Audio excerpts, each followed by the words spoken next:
എല്ലാ തെരഞ്ഞെടുപ്പ് കാലത്തും മനോരമ സർവേയുമായി രംഗപ്രവേശനം ചെയ്യും. ഈ തെരഞ്ഞെടുപ്പ് കാലത്തും അവർ സർവേയുമായി എത്തിയിട്ടുണ്ട്. അവരുടെ പ്രധാനമന്ത്രി രാഹുൽ ഗാന്ധിയാണ്. നരേന്ദ്രമോദിക്ക് വലിയ തിരിച്ചടി. ഇപ്പോൾ വി.ഡി. സതീശനാണ് അവരുടെ മുഖ്യമന്ത്രി. പിണറായി വിജയൻ വലിയ പുറകില്. എങ്ങനെ കാണുന്നു ഈ സർവേ? ഈ കേരളത്തിലല്ലേ? കേരളത്തിൽ മോഡി പിന്നിലായിരിക്കും, രാഹുൽ ഗാന്ധി ആയിരിക്കും. നോക്കണ്ട. പിന്നെ പിണറായി വിജയനെ വളരെ ചുരുക്കം കാലഘട്ടത്തിലെ ജനങ്ങൾ എന്ന് പറഞ്ഞ ആളുകൾ ഇഷ്ടപ്പെട്ടു. അത് കോവിഡ് സമയത്ത് അങ്ങനെ കിറ്റും എല്ലാ വീട്ടിലും 1000 രൂപയൊക്കെ എത്തിച്ചു കൊടുത്ത സമയത്ത്.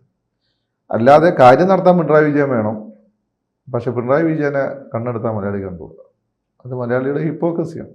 കാര്യം നടക്കാൻ പിണറായി വേണം, പക്ഷെ പിണറായി വിജയനെ കണ്ടു. പിണറായി വിജയൻ നിങ്ങൾക്ക് എന്താ ഇഷ്ടമെന്ന് ചോദിച്ചാൽ അയാൾ മസിൽ പിടിക്കും, അയാൾ കടക്ക് പുറത്തുനിന്ന് പോയി. നിങ്ങൾക്ക് വേറെ ചില ഇഷ്ടം എന്താണെന്ന് ചോദിച്ചാൽ മസിൽ പിടിക്കില്ല, കടക്ക് പുറത്തില്ല. നിങ്ങൾ കണ്ട എല്ലാം ഒന്നും നടത്തി കൊടുക്കില്ല. പിണറായി വിജയൻ കടക്ക് പുറത്ത് തന്നാലും അതിൻ്റെ ഒപ്പം നിങ്ങളുടെ കാര്യം ചോദിച്ചാൽ നടത്തി കൊടുക്കും. അത് മലയാളിയുടെ ഹിപ്പോക്രസിയാണ്, പിണറായി വിജയൻ്റെ പ്രശ്നമല്ല.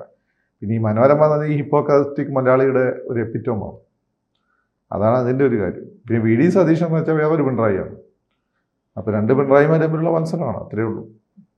പിന്നെ അത് കോൺഗ്രസ് ആയതുകൊണ്ടായിരിക്കും മനോരമയ്ക്ക് വി.ഡി. സതീശനുണ്ട്. അവരെടുക്കുന്ന ഒരു സാമ്പിളിങ്ങിൻ്റെ സൈസ് പൊതുവെ ഒരു സ്വഭാവം എന്ന് വെച്ചാൽ ബേസിക്കലി ഇപ്പോൾ കോൺഗ്രസ് സ്വഭാവമുള്ള ആളുകളായിരിക്കും. അതുകൊണ്ടാണ് സതീശൻ വന്നത്. അല്ലെ, സതീശനൊരു എന്താണ് പിന്നെ പിണറായി ബി ആണ്.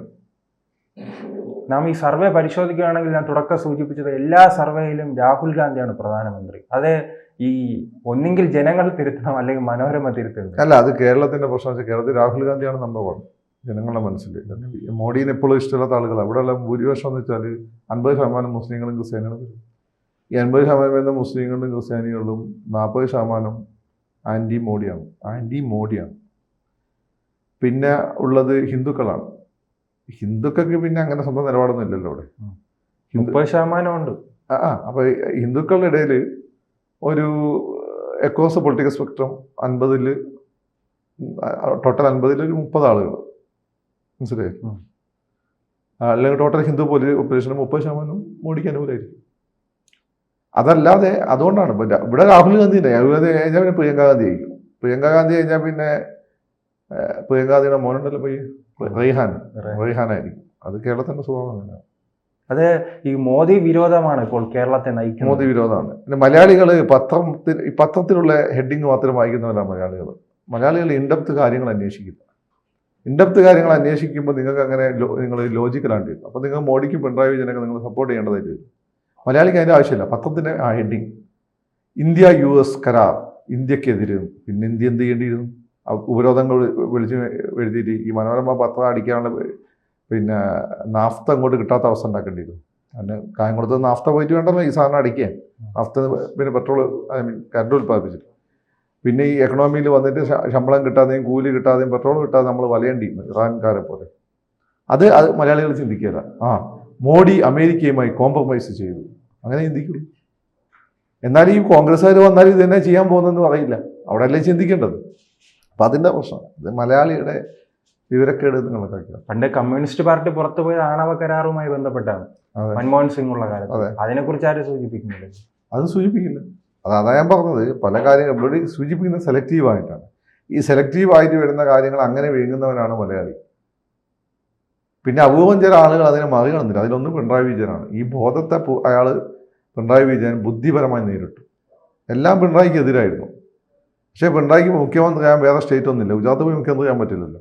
പിണറായി എന്ത് ചെയ്തെന്ന് വെച്ചാൽ മോഡി എങ്ങനെയാണ് അധികാരത്തിൽ വന്നപ്പോൾ മീഡിയനെ വിലക്കെടുത്തത്, പിണറായി വിജയൻ മീഡിയയിൽ യുദ്ധം ചെയ്ത് അവരെ കൊണ്ട് അംഗീകരിച്ചു. വേണുവൊക്കെ പോയി പിണറായി വിജയൻ ഇൻ്റർവ്യൂ എടുക്കേണ്ടത്. പിണറായിനെ കണ്ടെടുത്ത കണ്ടുകൂടെന്ന് ഞാൻ മനസ്സിലാക്കി. വേണുവിനൊക്കെ പോയിട്ട് പിണറായി വിജയൻ ഇൻ്റർവ്യൂ എടുക്കേണ്ട അവസ്ഥ വന്നു. പിണറായി വിജയൻ്റെ ഭാഗ്യത്തിനപ്പുറത്ത് മോഡി വന്നപ്പോൾ എന്തായെന്ന് വെച്ചാൽ മോഡിയിൽ നിന്ന് രക്ഷപ്പെടുത്താൻ വേറെ ഒരു മല്ലം വേണമല്ലോ. അപ്പോൾ ഈ മുസ്ലിംസിനെല്ലാം പിണറായി വിജയൻ വളരെ സ്വീകാര്യനായി. അങ്ങനെ പിന്നെ അവർ എന്താ ചെയ്താൽ വെച്ചാൽ അവിടെ പോപ്പുലർ ആയിക്കണമായിട്ടുള്ള VSനെ മുന്നിൽ വെച്ചുകൊണ്ട് അദ്ദേഹം ഇലക്ഷനെ നേരിട്ടു. അതിന് മുഖ്യമന്ത്രി ആയതിനു ശേഷം പിണറായി ആരാധന ജനങ്ങൾ കാണിച്ചു കൊടുത്തു. അതിൻ്റെയാണ് കാരണം കഴിഞ്ഞ തവണ കിട്ടിയ റിസൾട്ട്. ഇത്തവണയും ജനങ്ങളെന്താ പറയുന്നത്? പിണറായി വിജയന് ഇഷ്ടമൊന്നുമില്ല, പക്ഷേ സംഭവം കൊണ്ടുപോകണമെങ്കിൽ അയാൾ വരണം. അല്ല, പക്ഷെ നാം കഴിഞ്ഞ ലോക്സഭാ തെരഞ്ഞെടുപ്പിൽ ഈ സർവേയിലും പരിശോധിക്കുമ്പോൾ ഒരു ദേശീയ രാഷ്ട്രീയത്തിലേക്ക് കേരളം പോവുകയാണ്. രാഹുൽ ഗാന്ധി മോദി പോരാട്ടത്തിലേക്ക് കേരളവും മാറി വരികയാണ്. കേരളം ദേശീയ അത് നിന്ന് കൂടിക്കൂടി അകന്നു പോയിക്കൊണ്ടിരിക്കുക. മലയാളികൾ വിചാരിക്കുമ്പോൾ മലയാളം കേരളം എന്ന വേറെ രാജ്യമാണെന്നാണ്. പിന്നെ ഈ കേന്ദ്രത്തിന്റെ പട്ടാളവും സാർവാദ ദേശീയയിൽ നിന്ന് ഇപ്പൊ അകലുകയാണ്. മുമ്പ് കുറച്ചുകൂടി ദേശീയ ബോധം ഉണ്ടായിരുന്നു. പക്ഷെ BJP വളരുന്നു. മോഡിയോട് BJP വളരുന്നുണ്ട്, അത് ഒരു സെക്ഷൻ അല്ലേ. മോഡിയോടുള്ള ദേഷ്യം കൊണ്ട് ഇന്ത്യ എന്നുള്ളതിനൊക്കെ അകന്നു. ഇന്ത്യക്ക് തോൽവി സംഭവിച്ച മലയാളിക്ക് ഭയങ്കര സന്തോഷം. കാരണം മോഡി കിട്ടുന്ന അടിയാണത്. ആ രീതിയിലാണ് ഇപ്പം. ഒരുപക്ഷെ ഏറ്റവും കൂടുതൽ ദേശവിരുദ്ധ വികാരമുള്ള ഒരു പ്രദേശമാണ് കേരളം ഇപ്പോൾ. അത് മോഡി ദേശവിരുദ്ധ വികാരം ഈ ദേശവിരുദ്ധ വികാരം ഉള്ളവന് പോലും മനസ്സിലായിട്ടില്ല. അവരെ സംബന്ധിച്ച് മോഡി വിരുദ്ധതയും BJP വിരുദ്ധതയാണ്. പക്ഷെ അതിൻ്റെ ആണിക്കല്ല് എന്ന് വെച്ചാൽ നിങ്ങൾ പിന്നെ ഓരോരോ ലെയറിങ്ങനെ പൊളിച്ചു അവസാനം ദേശവിരുദ്ധതയെ പോയി. മോഡി പോവും, BJPയും പോവും, RSSും പോവും. ദേശം ഇവിടെ നിൽക്കും. ദേശത്തിനെതിരെയാണ് അവർ റെപ്രസെൻ്റ് ചെയ്യുന്നു എന്നുള്ളത് കൊണ്ട് ഈ വിമർശനം പോകുന്ന ദേശത്തിനെതിരെയാണ്, രാജ്യത്തിനെതിരെയാണ്. അപ്പോൾ ഈ നോർത്ത് ഈസ്റ്റ് സംസ്ഥാനങ്ങൾ കഴിഞ്ഞാൽ, കാശ്മീരും കഴിഞ്ഞാൽ തമിഴിന് പോലും ഇത്ര ആന്റി ഇന്ത്യൻസ് ഉണ്ടെന്ന് എനിക്ക് തോന്നുന്നില്ല. അതെങ്ങനെ പരിഹരിക്കാൻ കഴിയുമോ? പരിഹരിക്കാൻ ഇവിടെ രാഷ്ട്രീയക്കാർ കുറച്ചുകൂടി ബോധത്തോടെ ഈ CPM ഒക്കെ ഒരു കാര്യം ഇങ്ങനെ കണ്ടതിന് എല്ലാത്തിനും മോഡിനെ വിമർശിച്ചുകൊണ്ടിരിക്കുന്നതിന് പകരം മോഡി ഇവിടുത്തെ പ്രധാനമന്ത്രിയാണ്. ചില കാര്യങ്ങൾ ഈ രാജ്യത്തിന് വേണ്ടി അദ്ദേഹം ചെയ്യുന്നത് നമ്മൾ സപ്പോർട്ട് ചെയ്യേണ്ടതുണ്ടെന്നും അപ്പോൾ അത് ജനങ്ങളെ വന്ന് മനസ്സിലാക്കണം, അല്ലെ കൈവിട്ടു പോകും. അല്ല, CPM-നെ ഭയപ്പെടുത്തുന്നത് കോൺഗ്രസ് പറയില്ല. കാരണം അവർക്ക് ദേശീയ തലത്തിൽ മോഡിക്കെതിരെ പറഞ്ഞാലല്ലേ അവർക്ക് നിൽക്കാൻ പറ്റുള്ളൂ. CPM-ന് പ്രശ്നമില്ലല്ലോ. അതെ, CPM-ലല്ലാതെ ഏറ്റവും അധികം ബാധിച്ചിട്ടുള്ളത് ബീഹാർ ആയാലും ത്രിപുര ആയാലും പോയി. കേരളം മാത്രമുണ്ട്. അവിടെ പിടിച്ചു നിൽക്കണമെങ്കിൽ അല്ലല്ല, ഈ ത്രിപുര ഇതൊന്നും പോയത് BJP വന്നുകൊണ്ടൊന്നല്ല. അത് BJP കെടുകാര്യസ്ഥം ഉണ്ടാകും. ബംഗാൾ പോയത് തൃണമൂൽ കോൺഗ്രസിനെതിരെയാണ്. CPM-ന് വേറെ പ്രശ്നമൊന്നുമില്ല. അതിന് CPM-ന് വോട്ട് ബാങ്ക് ഇപ്പം CPM-ന്റെ സമയം BJP-ന്റെ മസിലിനെതിരെ നിൽക്കാൻ പറ്റുന്ന ഒരേ പാർട്ടി CPM എന്നാണ് ഇതിന് ന്യൂനപക്ഷങ്ങളുടെ തോന്നൽ. അതുകൊണ്ട് അത് അവർക്ക് ഭാവി പിടിച്ചെടുക്കാൻ പറ്റും, ആ വോട്ട് നിലനിർത്താൻ പറ്റും. കോൺഗ്രസ് ഇല്ലാതായി കഴിഞ്ഞു കേരളത്തിൽ. പിന്നെ എന്ന് വെച്ചാൽ കേരളത്തിലെ ഒരു വിഭാഗം മലയാളി ഒരു പൊതു സ്വഭാവം നിഷേധാത്മകതയാണ്. അല്ലെ, സാറ് പറഞ്ഞത് പൂർണ്ണമായത് അംഗീകരിക്കാൻ കഴിയുമോ? അത് ബുദ്ധിമുട്ടല്ലേ? കാരണം കഴിഞ്ഞ തദ്ദേശ സ്വയംഭരണ സ്ഥാപന തെരഞ്ഞെടുപ്പിൽ മലപ്പുറത്ത് എത്ര സീറ്റാണ് കമ്മ്യൂണിസ്റ്റ് പാർട്ടിക്ക് ലഭിച്ചത്? ഒരു സീറ്റ് പോലും. എന്തുകൊണ്ടാണ്? Because they have league and അത് ന്യൂനപക്ഷ. അതാണ് പറഞ്ഞത്, ലീഗ് ആൻഡ് കോൺഗ്രസ്. ഈ ഇലക്ഷനിലും കൂടി കോൺഗ്രസ് തോറ്റാൽ കോൺഗ്രസ് ഇല്ലടേ. പിന്നുള്ളത് BJP ആണ്. BJP ആണോ CPM ആണോ ഈ ന്യൂനപക്ഷങ്ങളിൽ സ്വീകാര്യമാകുക? CPM അല്ല. അത് ന്യൂനപക്ഷങ്ങൾ വിശ്വസിക്കുന്നില്ലെന്ന കണക്കാണല്ലോ ഇപ്പോൾ കഴിഞ്ഞത്. ഇപ്പോഴല്ല ഞാൻ പറഞ്ഞത്, ഈ അടുത്ത ഇലക്ഷനിൽ തോറ്റു കഴിഞ്ഞുള്ള അവസ്ഥ ഞാൻ പറഞ്ഞു. അടുത്ത ഈ ന്യൂനപക്ഷങ്ങൾ ഇന്നലെ അവർ നാളെ വിശ്വസിച്ചോളൂ. ഈ ന്യൂനപക്ഷങ്ങൾ, അത് എസ്പെഷ്യലി മുസ്ലിങ്ങൾ, ബ്രിട്ടീഷുകാർ പണ്ട് ഇവിടെ വന്നപ്പോൾ അവർക്കെതിരെ യുദ്ധം ചെയ്ത് അവർ വിദ്യാഭ്യാസം വേണ്ടാന്ന് പറഞ്ഞത്. ഇപ്പോൾ ഞങ്ങൾ പിന്നോക്കക്കാരാണെന്ന് ഓടി നടക്കുന്നു. ഇതന്ന് വേണ്ടാന്ന് പറഞ്ഞാൽ ക്രിസ്ത്യാനികളും നായന്മാരൊക്കെ പോയി പഠിച്ച് അവർ മുന്നേറി. ബ്രാഹ്മൺസുമൊക്കെ തീയന്മാരും പോയി പഠിച്ചു.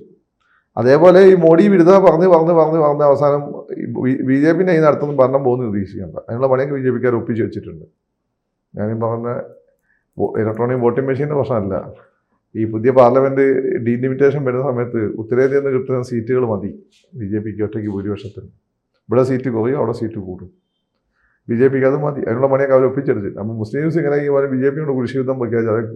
കൃഷിയുദ്ധം പ്രഖ്യാപിച്ച ക്രിസ്ത്യാനികൾ അവിടെ പോയിട്ട് ടൈപ്പായിട്ടുണ്ട്. സുരേഷ് ഗോപിനെ ഏൽപ്പിച്ചെടുത്തു, പുതിയ മന്ത്രിയായി. രാഹുൽ ഗാന്ധി പ്രധാനമന്ത്രിയായി വരുമെന്നാണ് ഇപ്പോഴും പ്രതീക്ഷിക്കുന്നത്. ആര്? മനോരമയും അതോടൊപ്പം തന്നെ കേരളത്തിലെ ന്യൂനപക്ഷവും. അപ്പോൾ ആർക്കും സ്വപ്നം കാണാമല്ലോ. രാഹുൽ ഗാന്ധി സൗത്ത് ഇന്ത്യയുടെ പ്രധാനമന്ത്രിയൊക്കെ ആവുകയായിരുന്നു, സൗത്ത് ഇന്ത്യ രാജ്യമായിരുന്നെങ്കിൽ. നോർത്ത് ഇന്ത്യ പാടാം. അതിന് സ്റ്റാലിൻ അനുവദിക്കും. അല്ല, അത് വേറൊരു കാര്യം. അല്ല, സൗത്ത് ഇന്ത്യ രാജ്യമായിരുന്നെങ്കിൽ ഇപ്പം തന്നെ ഇവർക്ക് എന്തോ ഒരു പരിപാടി ഉണ്ട് എന്നത്. ഇപ്പം വയനാട്ടിൽ ഫാം ഹൗസ് ഒക്കെ മേടിച്ചിട്ടുണ്ട് സോണിയാഗാന്ധി. ഇപ്പം സൗത്ത് ഇന്ത്യ ഒരു രാജ്യമായിരുന്നെങ്കിൽ രാഹുൽ ഗാന്ധി പ്രധാനമന്ത്രിയായിരുന്നു. ഇന്ത്യയിലാകാൻ പാടാണ്. അല്ലെങ്കിൽ ഈ പറയുന്നതിന് അതിരി വലിയ യുദ്ധം വന്നിട്ട്, അല്ലെങ്കിൽ വലിയ ക്ഷാമം വന്നിട്ട് മോഡിനെ ആളുകൾ വെറുക്കുന്നൊരവസ്ഥ ഉണ്ടാവും. അല്ലെങ്കിൽ F-15 ഫയലുകൾ ഇവർ ആഗ്രഹിക്കുന്ന പോലെ പുറത്ത്. എന്നാലും ഉത്തരേന്ത്യക്കാർ വോട്ട് ചെയ്യും. ഉത്തരേന്ത്യക്കാർ മാറ്റി വോട്ട് ചെയ്യണമെങ്കിൽ ദാരിദ്ര്യം വരണോ അല്ലെങ്കിൽ യുദ്ധം വരണോ. യുദ്ധം വന്ന് തോൽക്കണം. അത് രണ്ടും നടക്കുകയില്ല. അത് BJP-ക്കാർക്ക് അതല്ല അമേരിക്ക അതിൻ്റെ കരാറ് പോയി ഒപ്പിട്ടത്. ഇനി F-15 ഫയൽ എന്നൊക്കെ പറയുന്നത് വെറുതെ അങ്ങോട്ട് പറയാണ്. ഇവിടെ F-15 ഫയൽ എന്ന് പറഞ്ഞാൽ എല്ലാവരും കുറ്റം പറഞ്ഞ് നടക്കുന്ന ഇവരൊക്കെ ആരാധിക്കുന്ന പല ആളുകൾ F-15 ഫയൽ പെട്ടിരിക്കുകയാണ്. ഞമ്മൻ്റെ പല ആളുകളും. അതിൽ വലിയ കാര്യമൊന്നുമില്ല. അപ്പോൾ അതുകൊണ്ട് നമ്മുടെ രാഷ്ട്രീയ പാർട്ടികൾ കുറച്ചുകൂടി ദേശീയ ബോധമൊക്കെ ഉൾക്കൊണ്ട കേരളത്തിന് ആ ഫയലിനെ കുറിച്ച് പറഞ്ഞുകൊണ്ട് അതിപ്പോൾ കോൺഗ്രസ് വലിയ രീതിയിൽ ചർച്ചയാക്കുന്നുണ്ട്. സാധാരണക്കാരന് അതുകൊണ്ട് അപ്പോൾ അടുത്ത ദിവസം അവരുടെ ചില ആളുകളൊക്കെ പേര് വരാൻ സാധ്യതയുണ്ടാവും. അപ്പോൾ അതങ്ങ് നിർത്തിക്കോളൂ. ഇപ്പം തന്നെ കുറേ രാജാക്കന്മാരുടെയൊക്കെ പേരുകളുണ്ട്. മാത്രമല്ല ഇന്നലെ വന്നു വെച്ചാൽ അമേരിക്കയിൽ അതിന് തെളിവില്ല എന്നാണ്. അപ്പോൾ വാലിഡ് അല്ല സംഭവം. ഇതിരിയായി മോഡീനെ അടിക്കാൻ എന്ത് കിട്ടുമെന്ന് കാത്തുകൊണ്ടിരിക്കുകയാണ്. കടലിൽ സുനാമി ഉണ്ടായി, അതിന് കാരണം മോഡി എന്ന് പറയുന്ന അവസാന കേരളത്തിൽ. ഈ മോഡി വിരോധം മൂത്തുണ്ടാകുന്ന പ്രശ്നം വെച്ചാൽ ഇതാണ്, ദേശീയതയിൽ നിന്ന് ജനങ്ങളകന്നു പോകും. Modi is A prime minister, അതാദ്യം മനസ്സിലാക്കും. അത് മനസ്സിലാക്കാതെ മോഡി ആൻറ്റി മോഡി എന്ന അവസാനം ഇവിടെ നിങ്ങളെ കയ്യിൽ നിന്ന് പോകുമ്പോൾ നിങ്ങൾക്ക് കാര്യം മനസ്സിലാവും. കൂടുതൽ വാർത്തകളും വിശേഷങ്ങളും നിങ്ങളിലേക്ക് എത്താൻ ABC മലയാളം സബ്സ്ക്രൈബ് ചെയ്യുക, ബെൽ ബട്ടണും അമർത്തുക.